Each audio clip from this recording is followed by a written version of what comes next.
Kekuatan militer Iran versus Israel, mana yang lebih kuat?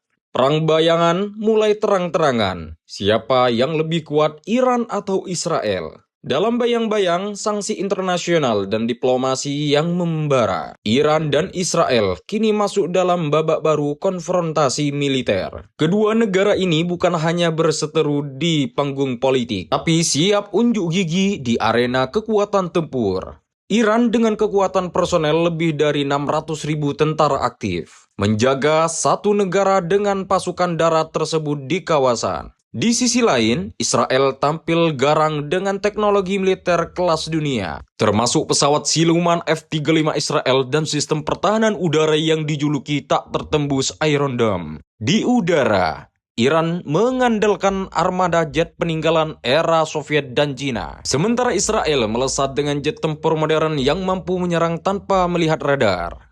Di laut, Iran bermain cepat dan banyak dengan kapal-kapal patroli kecil di Teluk Persia. Sedangkan Israel, meskipun jumlahnya sedikit, kapal selam kelas Dolphin buatan Jerman menjadikan ancaman hening yang mematikan dari kedalaman laut.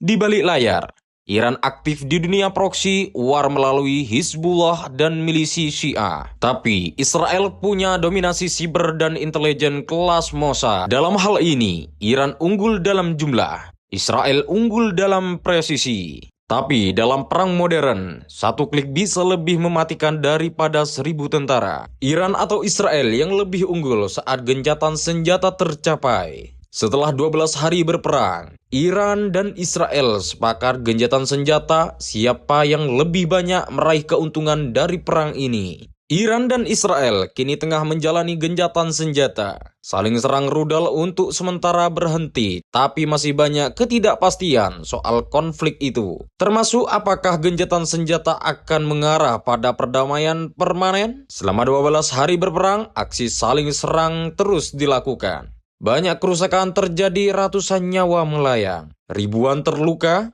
dan banyak fasilitas yang rusak. Ketika gencatan senjata yang diinisiasi Amerika berlaku pada 23 Juni, Israel dan Iran saling mengklaim sebagai pihak yang menang. Di sisi lain, banyak yang menilai Presiden Amerika Serikat Donald Trump yang lebih banyak mendapat keuntungan dari peristiwa itu. Bila diamati, hingga gencatan senjata, baik Iran maupun Israel sama-sama mengalami kerugian besar. Namun, keduanya juga meraih keuntungan strategis dan politik tertentu. Israel lebih unggul dalam kerusakan militer yang diderita Iran dan dukungan internasional. Sementara Iran berhasil menunjukkan kemampuan balasan langsung dan mempertahankan pengaruh regionalnya. Keuntungan yang diraih dalam perang. Israel telah berhasil merusak target-target militer dan fasilitas nuklir di Iran secara signifikan. Bantuan Amerika Serikat yang mengebom 3 fasilitas nuklir. Iran juga menambah nilai plus bagi mereka. Israel juga terlihat unggul dalam serangan udara dan mampu melakukan operasi rahasia efektif di dalam wilayah musuh, memberikan kebebasan aksi operasional yang strategis. Iran, meskipun menderita kerusakan parah, Iran berhasil menunjukkan kemampuannya melakukan serangan balasan langsung ke wilayah Israel dan pangkalan Amerika Serikat di Qatar menggunakan rudal balistik dan drone. Iran juga mengklaim kemenangan simbolis dari perlawanan heroik yang bisa meningkatkan posisi tawar politiknya di kawasan Timur Tengah. Jumlah korban dan kerusakan.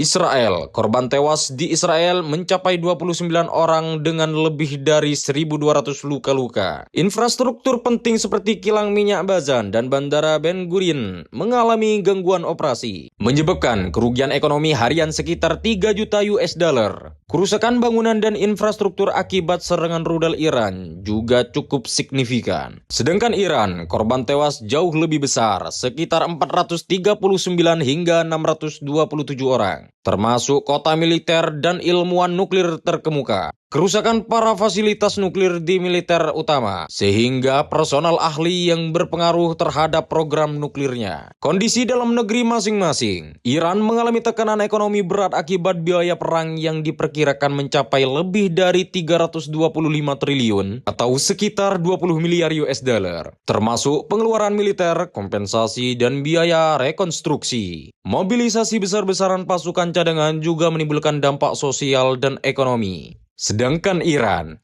Meski merayakan kemenangan simbolis, Iran menghadapi kerugian besar dari segi personal dan infrastruktur. Stabilitas internal terganggu, kelanjutan program nuklirnya juga masih menjadi pertanyaan. Namun, serangan balasan meningkatkan semangat nasionalisme dan dukungan terhadap pemerintah. Faktor dukungan internasional. Israel mendapat dukungan kuat dari Amerika Serikat yang juga terlibat langsung dalam serangan militer terhadap Iran dan mediasi gencatan senjata. Dukungan Amerika Serikat membantu Israel dalam hal militer dan diplomasi. Konflik kali ini juga seperti mampu menarik kembali Donald Trump yang sebelumnya seperti menjaga jarak dari mereka. Sedangkan Iran mendapat simpati dari beberapa negara regional yang menentang diplomasi Israel dan Amerika Serikat, serta memanfaatkan konflik untuk memperkuat jaringan proksi dan pengaruh di Timur Tengah. Namun, tekanan internasional tetap tinggi akibat program nuklir dan tindakan militernya.